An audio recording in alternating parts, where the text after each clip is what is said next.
तो स्टूडेंट, स्वागत है आपका बीपीएससी कॉर्नर में। आज के इस वीडियो में हम बीपीएससी प्राथमिक शिक्षा के जो प्रैक्टिस सेट है और जो एडुटेरिया के द्वारा तैयार किया गया है उसके प्रैक्टिस सेट को देखने जा रहे हैं। और फ्रेंड्स, ये प्रैक्टिस सेट हमारा एडुटेरिया का थर्ड है। इससे पहले हम लोगों ने 2 प्रैक्टिस सेट को कवर कर लिया है। अगर आपने नहीं देखा है तो आप जाकर देख सकते हैं, क्योंकि काफ़ी इंपॉर्टेंट ये प्रैक्टिस सेट है। और फ्रेंड्स, मैं बता दूँ, अगर आप नए आए हैं मेरे चैनल पर तो अलग अलग प्रकाशन के मेरे चैनल पर प्रैक्टिस सेट करवाए जा रहे हैं, जो आपके लिए 7th फेज़ के लिए काफ़ी उपयोगी है। तो प्लीज़ जाकर उन सभी प्रैक्टिस सेट को भी आप देख सकते हैं। तो शुरू करते हैं आज का वीडियो और देखते हैं आज के महत्वपूर्ण सवालों को। आज का पहला सवाल है, हड़प्पा सभ्यता में जुटे हुए खेत का साक्ष्य कहाँ से मिलता है? तो यह जो मिलता है कालीबंगा से। ऑप्शन ए इसका राइट आंसर हो जाएगा। कालीबंगा जो है राजस्थान के घग्गर नदी के किनारे स्थित हड़प्पाकालीन स्थल है और यहीं से जो है जुटे हुए खेत के साक्ष्य मिलते हैं। अगला सवाल है, अशोक द्वारा कलिंग का युद्ध किस वर्ष लड़ा गया था? तो यह लड़ा गया था 261 ईस्वी पूर्व। ऑप्शन बी इसका राइट आंसर हो जाएगा। नेक्स्ट है हमारा सवाल, मौर्य काल में चारागाह के अध्यक्ष को क्या कहा जाता था? तो इसके अध्यक्ष को जो हम विविताध्यक्ष कहते थे, विविताध्यक्ष कहते थे। ऑप्शन सी इसका राइट आंसर हो जाएगा। नेक्स्ट सवाल है हमारा, गुप्त काल में पूग किसे कहा जाता था? तो गुप्त काल में पूग जो है न्यायालय को कहते थे। ऑप्शन जो बी हो जाएगा इसका राइट आंसर हो जाएगा। गुप्तकालीन न्याय व्यवस्था में सम्राट सर्वोच्च न्यायाधिकारी होता था और उस समय न्यायालय के 4 वर्ग होते थे, राजा का न्यायालय, पूग, श्रेणी तथा कुल। नेक्स्ट सवाल है हमारा, निम्नलिखित में कौन सी रचना हर्षवर्धन से संबंधित नहीं है? तो जो हर्षवर्धन से संबंधित नहीं है यह हो जाएगा काव्य दर्शन। Option D. काव्य दर्शन की रचना जो है अलंकार शास्त्राचार्य डांडी ने की थी और अन्य सभी रचनाएं जो हैं हर्षवर्धन द्वारा लिखी गई हैं। प्रियदर्शिका, रत्नावली, नागानंदी, ये सभी जो है हर्षवर्धन द्वारा लिखा गया है। नेक्स्ट देख लेते हैं हम अगले सवाल को, मंदसौर अभिलेख का संबंध किस शासक से है? तो मंदसौर अभिलेख का संबंध जो है यह संबंध है यशोवर्मन से। ऑप्शन जो सी हो जाएगा इसका राइट आंसर हो जाएगा। मंदसौर अभिलेख से मालवा के शासक यशोवर्मन के सैनिक उपलब्धियों का वर्णन मिलता है। अगला सवाल है, मोहम्मद गौरी को भारत में पहली बार किसने पराजित किया था? तो जो गौरी को पराजित किया था भीम द्वितीय ने किया था। गौरी का प्रथम आक्रमण 1175 ईस्वी में मुल्तान पर हुआ था और 1178 ईस्वी में जो है मोहम्मद गौरी ने गुजरात पर आक्रमण किया था, परंतु भीम द्वितीय ने उसे माउंट आबू के निकट पराजित कर दिया था।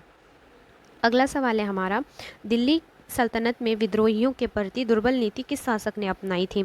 तो यह नीति जो थी जलालुद्दीन फिरोज खिलजी ने अपनाई थी। अगला सवाल है, दिल्ली सल्तनत के किस सुल्तान ने सैनिकों को नगद वेतन देने की प्रथा आरंभ किया था? तो यह प्रथा जो है आरंभ किया गया था अलाउद्दीन खिलजी के द्वारा। ऑप्शन सी इसका राइट आंसर हो जाएगा। नेक्स्ट सवाल है हमारा, अद्वैतवाद मत को प्रतिपादक कौन थे? होगा फ्रेंड, टाइपिंग एरर है। तो इसके जो अद्वैतवाद के मत के जो प्रतिपादक थे यह थे शंकराचार्य। ऑप्शन जो ए हो जाएगा इसका राइट आंसर हो जाएगा। 9वीं शताब्दी में अद्वैतवाद मत की स्थापना शंकराचार्य ने की थी और इन्होंने ब्रह्म एवं जीव की पूर्ण एकता को स्वीकार किया था। अगला सवाल है, निम्नलिखित में से किस मुगल बादशाह ने न्याय की प्रसिद्ध जंजीर लगवाई थी? तो यह जंजीर जो है जहांगीर ने लगवाई थी। ऑप्शन ए इसका राइट आंसर हो जाएगा। और 1605 ईस्वी में जहांगीर गद्दी पर बैठते ही आगरे के किले में जो है यमुना के किनारे खड़े पत्थर के स्तंभों के बीच न्याय की प्रसिद्ध जंजीर लगवाई थी। नेक्स्ट सवाल को देख लेते हैं हम। सवाल है, निम्नलिखित में से किसने दारा शिकोह को लघु अकबर कहा था? तो यह जो कथन कहा गया था लेनपोल के द्वारा कहा गया था। ऑप्शन सी इसका राइट आंसर हो जाएगा। नेक्स्ट सवाल है हमारा, किस सिख गुरु ने सिखों को एक सैनिक संप्रदाय के रूप में परिवर्तित किया था? तो यह थे गुरु हरगोविंद सिंह। ऑप्शन सी इसका राइट आंसर हो जाएगा। सिखों के 6ठे गुरु हरगोविंद सिंह ने जो है अमृतसर की किलेबंदी की तथा सिखों को धार्मिक शिक्षा के साथ साथ सैनिक शिक्षा भी प्रदान की थी। नेक्स्ट सवाल को देख लेते हैं, विजयनगर के किस शासक के काल में अब्दुल रज्जाक ने विजयनगर की यात्रा की थी? तो यह यात्रा देवराय द्वितीय के काल में की गई थी। ऑप्शन जो डी हो जाएगा इसका राइट आंसर हो जाएगा। अगला सवाल है, वांडीवास का युद्ध कब हुआ था? काफ़ी इंपॉर्टेंट सवाल है। यह 1760 ईस्वी में लड़ा गया था, जो कि तृतीय कर्नाटक युद्ध के दौरान 1760 में वांडीवास का युद्ध हुआ था और जिसमें अंग्रेजों ने जो है फ्रांसीसियों को निर्णायक रूप से पराजित कर दिया था। अगले सवाल को देख लेते हैं, अहमद शाह अब्दाली ने के भारत पर प्रथम आक्रमण के समय मुगल बादशाह कौन था? तो यह बादशाह थे मोहम्मद शाह। ऑप्शन सी इसका राइट आंसर हो जाएगा। नेक्स्ट सवाल है, प्लासी का युद्ध कब हुआ था? तो प्लासी का युद्ध जो है 1757 ईस्वी को हुआ था। ऑप्शन बी इसका राइट आंसर हो जाएगा। 23 जून 1757 ईस्वी में भागीरथी नदी के तट पर स्थित प्लासी के मैदान में सिराजुद्दौला एवं रॉबर्ट क्लाइव के बीच हुआ था और इस युद्ध में जो है अंग्रेज जीत गए थे। अगला सवाल है, फैज़ाबाद में 1857 के विद्रोह का नेतृत्व किसने किया था? तो यह नेतृत्व अहमदुल्ला द्वारा किया गया था। ऑप्शन जो बी हो जाएगा इसका राइट आंसर हो जाएगा। फैज़ाबाद में 1857 के विद्रोह का नेतृत्व मौलवी अहमदुल्ला ने किया था। नेक्स्ट सवाल है हमारा, किस इतिहासकार ने बंगाल के 1765 ईस्वी से लेकर 1772 ईस्वी के मध्य कालखंड को डाकू राज्य की संज्ञा दी थी? तो यह संज्ञा के.एम. पानीकर ने दी थी। ऑप्शन जो सी हो जाएगा यह राइट हो जाएगा। अगला सवाल है, इकोनॉमिक हिस्ट्री ऑफ इंडिया नामक पुस्तक किसने लिखी थी? तो यह पुस्तक रमेश चंद्र दत्त के द्वारा लिखी गई थी और यह क्वेश्चन कई बार बीपीएससी द्वारा पूछा जा चुका था। राष्ट्रवादी नेता रमेश चंद्र दत्त ने अपनी पुस्तक इकोनॉमिक हिस्ट्री ऑफ इंडिया 1901 में धन निष्कासन सिद्धांत पर जो है बल दिया था। अगला सवाल है हमारा, किस अधिनियम के माध्यम से भारतीयों की शिक्षा पर 1 लाख रुपए खर्च करने का प्रावधान किया गया था? प्रावधान जो है 1813 के अधिनियम के द्वारा किया गया था। 1813 के चार्टर एक्ट में निम्न प्रावधान थे, भारतीयों का शिक्षा पर 1 लाख रुपए का खर्च करने का प्रावधान, कंपनी का व्यापारिक एकाधिकार समाप्त किया गया और ईसाई मिशनरियों को जो है भारत में धर्म प्रचार की अनुमति दी गई थी। अगले सवाल को देख लेते हैं। अगला सवाल है हमारा, आत्मीय सभा का गठन किसके द्वारा किया गया था? तो यह किया गया था राजा राम मोहन राय के द्वारा। अगला सवाल है, अलीगढ़ आंदोलन के संस्थापक कौन थे? तो अलीगढ़ आंदोलन के संस्थापक जो थे सर सैयद अहमद खां थे। अगला सवाल है, पागलपंथी विद्रोह किसके नेतृत्व में हुआ था? तो यह हुआ था करम शाह के नेतृत्व में। 1800 जो है 13 से 31 के बीच पागलपंथी विद्रोह का नेतृत्व करम शाह के नेतृत्व में किया गया था और यह धार्मिक पंथ जो है सत्य, समानता एवं बंधुत्व आदि पर बल देता है। अगला सवाल है, 1881 ईस्वी का प्रथम कारखाना अधिनियम किस वाइसरॉय के काल में पारित हुआ था? तो यह पारित हुआ था लॉर्ड रिपन के काल में। ऑप्शन सी इसका राइट आंसर हो जाएगा। अगला सवाल है, गांधी जी ने दक्षिण अफ्रीका प्रवास के दौरान किस रचना का प्रकाशन किया था?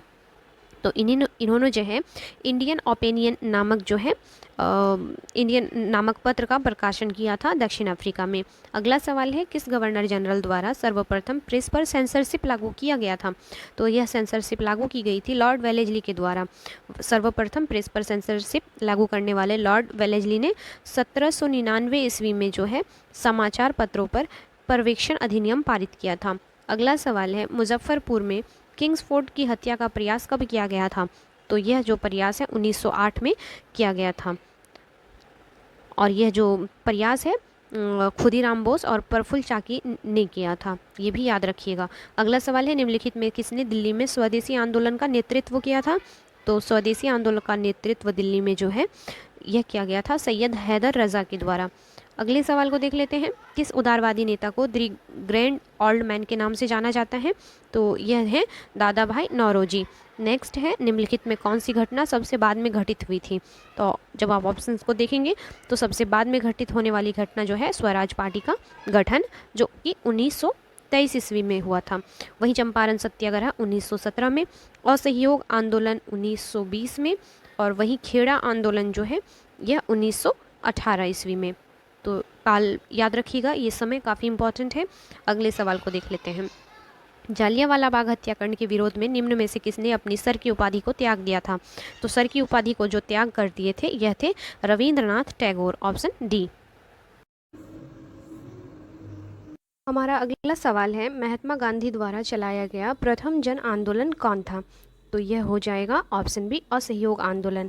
गांधी जी द्वारा किया गया प्रथम सत्याग्रह चंपारण सत्याग्रह था, जो कि 1917 में किया गया था, तथा प्रथम जन आंदोलन जो है वह असहयोग आंदोलन को माना जाता है, जो कि 1920 ईस्वी को हुआ था। तो याद रखिएगा फ्रेंड्स। नेक्स्ट देख लेते हैं हम अगले सवाल को। हमारा अगला सवाल है, निम्नलिखित में से किसके सुझाव पर भारतीयों को साइमन कमीशन से बाहर रखा गया? तो यह जो था लॉर्ड इरविन के सुझाव पर। लॉर्ड इरविन 1926 से 31 के सुझाव पर भारतीयों को साइमन कमीशन से बाहर रखा गया था। और साइमन कमीशन जो है 1928 ईस्वी को जो है भारत में आया था, तो ये भी याद रखिएगा। अगले सवाल को देख लेते हैं। द्वितीय विश्व युद्ध कब शुरू हुआ था? तो यह शुरू हुआ था 1939 ईस्वी को। ऑप्शन जो बी हो जाएगा राइट हो जाएगा। और द्वितीय विश्व युद्ध जो है 1 सितंबर 1939 ईस्वी को जर्मनी के पोलैंड पर आक्रमण के साथ जो है प्रारंभ हुआ था। अगले सवाल को देख लेते हैं। निम्नलिखित में कौन सा युग्म सही सुमेलित नहीं है? क्वेश्चन ठीक से देखिएगा फ्रेंड्स, नहीं पूछ रहा है। एक तरफ गवर्नर जनरल है, वहीं दूसरी तरफ संबंधित घटनाक्रम दिया गया है। तो इसमें जो कथन सही नहीं है सुमेल, वह हो जाएगा लॉर्ड रिपन कम्युनल अवार्ड और 1932 को जो दिया गया था। यह कथन गलत है क्योंकि कम्युनल अवार्ड की घोषणा जो है यह की गई थी आपका रैमजे मैकडोनाल्ड के द्वारा। बाकी सब अगर ऑप्शंस को देखेंगे आप तो ये सभी एक दूसरे से रिलेट कर रहे हैं।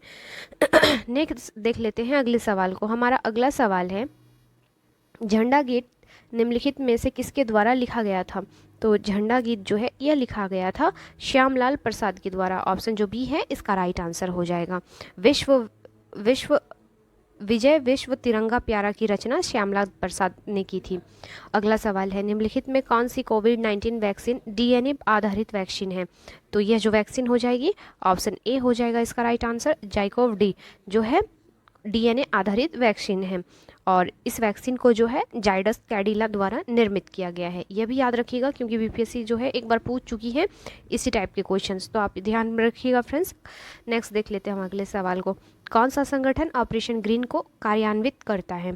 तो यह जो हो जाएगा नैफेड। ऑप्शन ए इसका राइट आंसर हो जाएगा। ऑपरेशन ग्रीन योजना खाद्य प्रसंस्करण उद्योग मंत्रालय की है, जिसके कार्यान्वयन का कार्य जो है नैफेड एजेंसी करती है।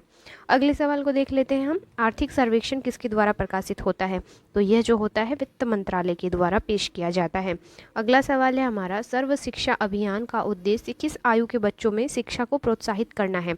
तो यह जो हो जाएगा ऑप्शन बी 6 से 14 वर्ष के बच्चों को जो है शिक्षा के लिए प्रोत्साहित करना होता है सर्व शिक्षा अभियान के अंतर्गत। अगला सवाल है, वह उद्योग जो खनिजों का उपयोग कच्चे माल के तौर पर करते हैं कहलाते हैं?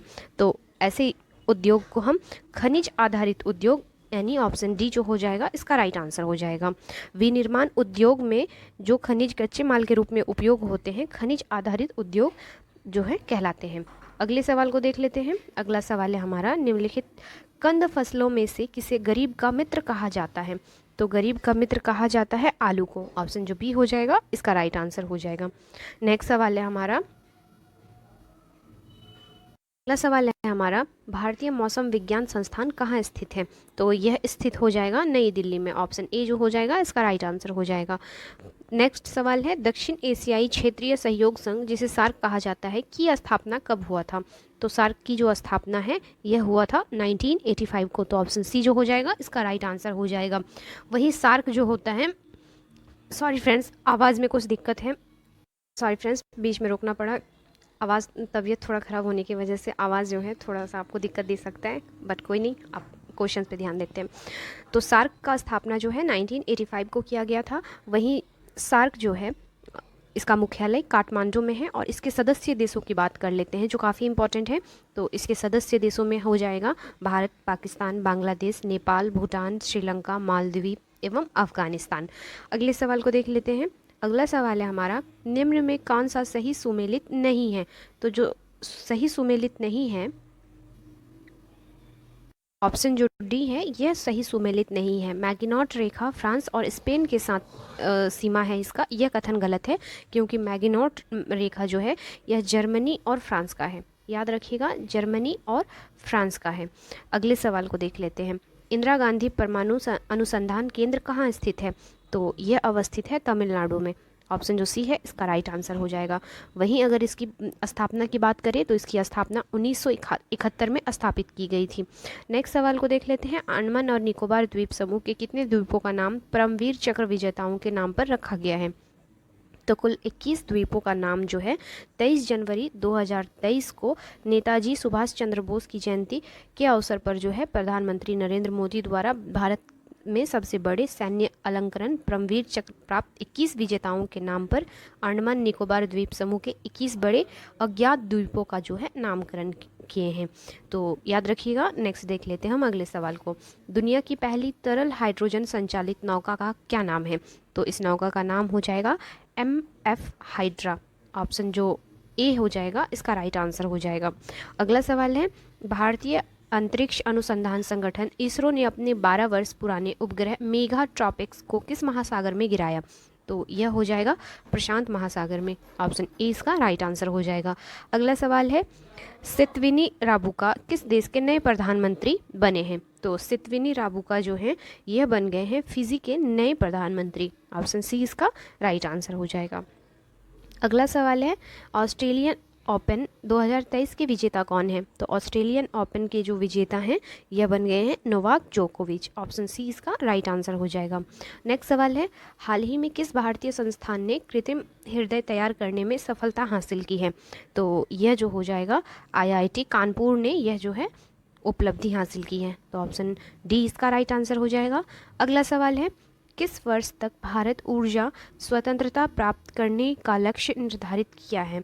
तो भारत ने जो यह उपलक्ष्य प्राप्त करने का निर्धारण लिया है यह लिया गया है 2047 तक। Option C. अगला सवाल है हमारा, मृदु उत्तक एक प्रकार का क्या है? तो यह हो जाएगा सरल उत्तक का उदाहरण है। ऑप्शन बी इसका राइट आंसर हो जाएगा।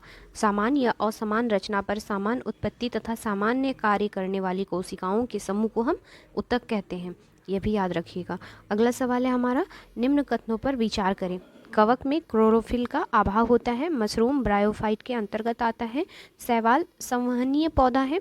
और थैलोफाइटा वर्ग के पौधों की शरीर जड़, तना एवं पत्तियों में विभेदित नहीं रहता है। तो कौन सा कथन सही है हमें ये चुनना है। तो इसका जो राइट आंसर हो जाएगा केवल बी हो जाएगा इसका आंसर। केवल 1 और 4 जो है यह कथन सही है। कवक में क्लोरोफिल का अभाव होता है। वहीं थैलोफाइटा वर्ग के पौधों का शरीर जड़, तना एवं पत्तियों में विभेदित नहीं रहता है। नेक्स्ट देख लीजिए अगले सवाल को। अगला सवाल है, संक्रमित पेयजल से फैलने वाला रोग है। तो संक्रमित जल से जो पेयजल से फैलने वाला रोग हो जाएगा तो ऑप्शंस के अकॉर्डिंग हेपेटाइटिस हो जाएगा। हेपेटाइटिस जो है एक संक्रामक रोग है जो हेपेटाइटिस वायरस के द्वारा होता है। और इस रोग का जो प्रमुख कारण है वो है संक्रमित भोजन तथा जल का सेवन। नेक्स्ट देख लेते हैं हम अगले सवाल को। दुधारू पशुओं का रोग एंथ्रेक्स होता है। तो एंथ्रेक्स जो है यह बैक्टीरिया से होता है। ऑप्शन जो ए हो जाएगा इसका राइट आंसर हो जाएगा। इसमें जो होता है पशुओं का शरीर फूल जाता है, बुखार आता है एवं उसमें दूध की कमी हो जाती है। अगले सवाल को देख लेते हैं। रसांकुर पाया जाता है। तो यह कहाँ पाया जाता है? छोटी आंत में पाया जाता है। ऑप्शन सी इसका राइट आंसर हो जाएगा। अगला सवाल है, अवावीय श्वसन कोशिका के किस भाग में होता है? तो अवावीय श्वसन जो है यह होता है कोशिका द्रव्य में। ऑप्शन जो बी हो जाएगा इसका राइट आंसर हो जाएगा। अगले सवाल को देख लीजिए। जब फाइब्रिनोजिन प्लाज्मा से अलग हो जाता है तो फाइब्रिनोजिन रहित प्लाज्मा को कहा जाता है। तो इसे हम क्या कहते हैं? सीरम कहते हैं तब। ऑप्शन जो सी हो जाएगा राइट आंसर हो जाएगा इसका।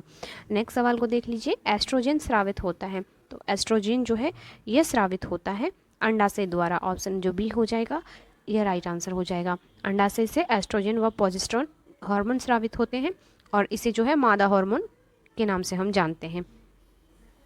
नेक्स्ट सवाल है हमारा, नर युग्मक तथा मादा युग्मक के संयोग से बनता है। तो इसके संयोग से जो होता है जाइगोट का निर्माण होता है। ऑप्शन सी इसका राइट आंसर हो जाएगा।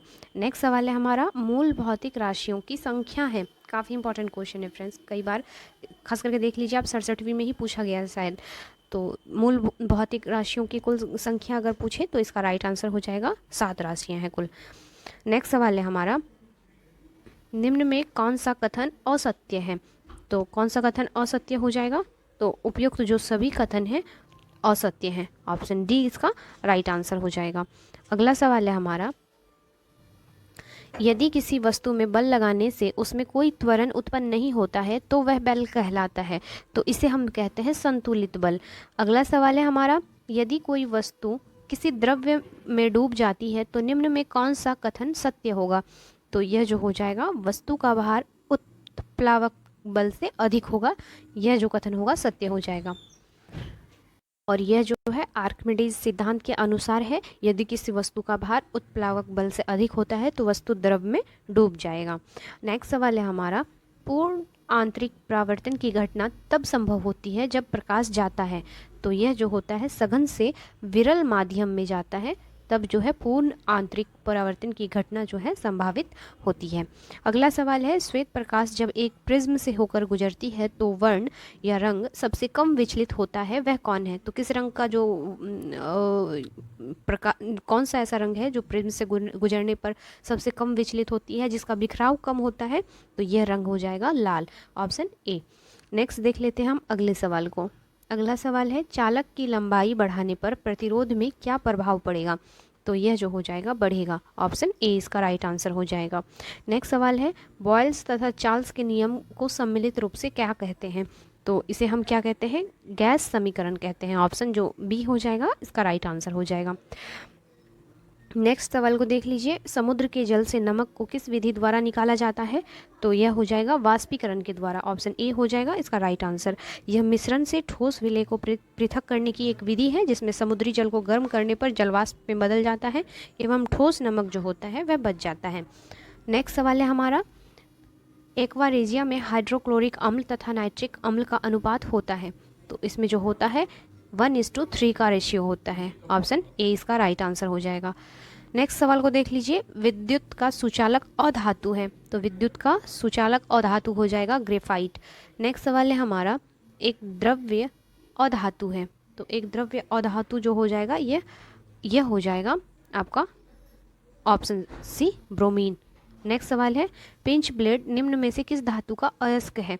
तो यह जो हो जाएगा यूरेनियम का अयस्क है पिंच ब्लेड। नेक्स्ट सवाल को देख लीजिए। अगला सवाल है हमारा, रेडियो सक्रियता की खोज किसने किया था?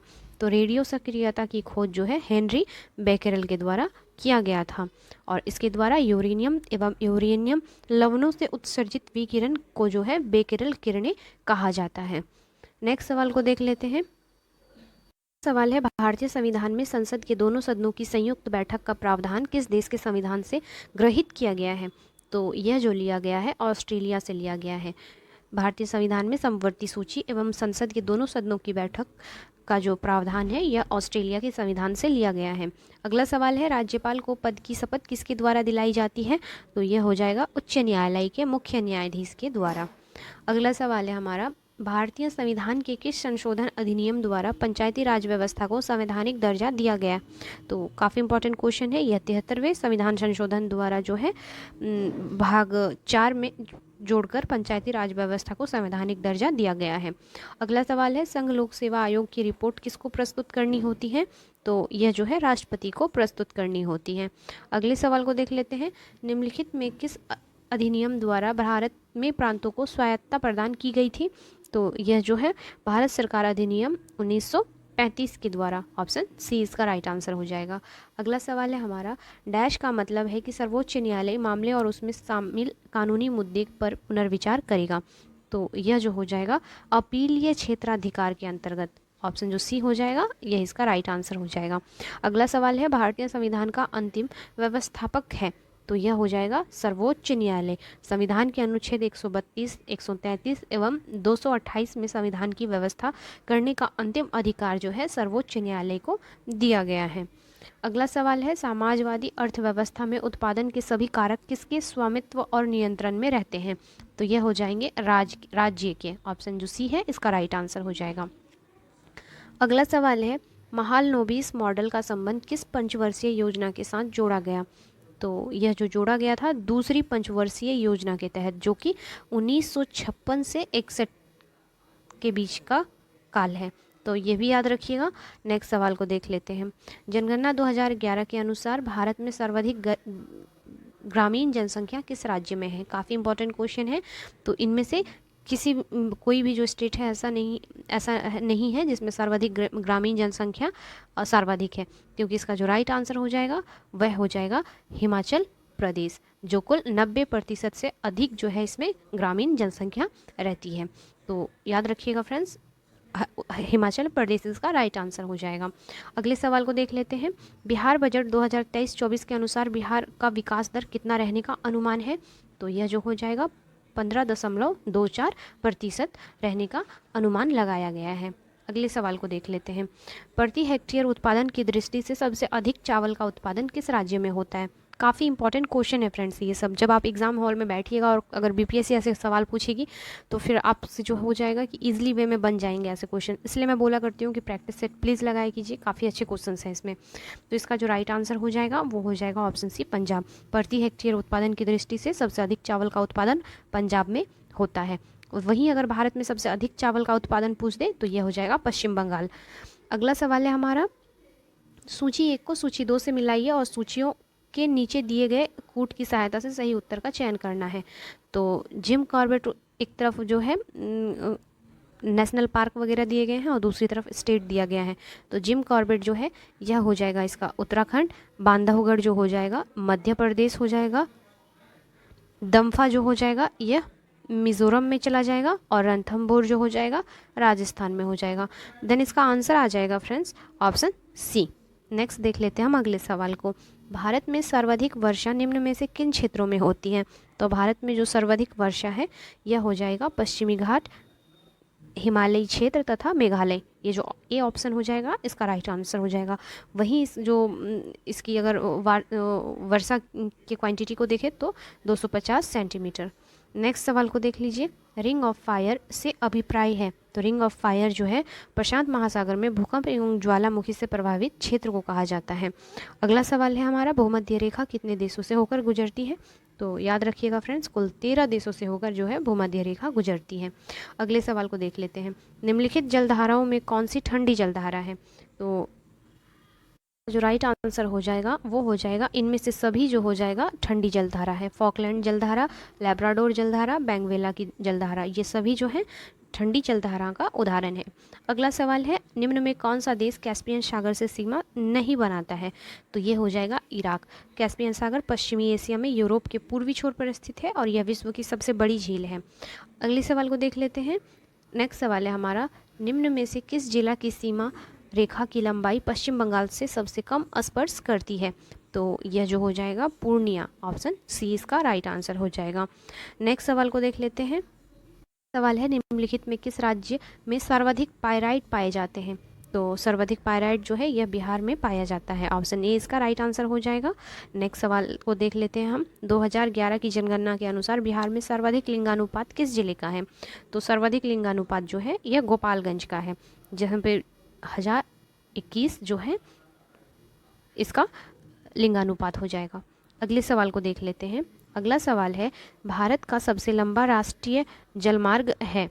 तो भारत का सबसे जो लंबा राष्ट्रीय जलमार्ग है यह हो जाएगा राष्ट्रीय जलमार्ग 1, ऑप्शन ए इसका राइट आंसर हो जाएगा, जो कि इलाहाबाद हल्दिया जलमार्ग के नाम से यह जाना जाता है और इसकी कुल लंबाई 1620 किलोमीटर से भी अधिक माना जाता है। नेक्स्ट सवाल को देख लेते हैं। शून्य रेखा कहलाती है? तो शून्य रेखा जो है यह त्रिपुरा और बांग्लादेश की जो बीच की रेखा है उसे हम कहते हैं। ऑप्शन डी इसका राइट आंसर हो जाएगा। फ्रेंड, वीडियो कैसा लगा प्लीज़ कमेंट करके बताएं। जस्ट मिलते हैं इसके नेक्स्ट वीडियो में, तब तक के लिए थैंक यू।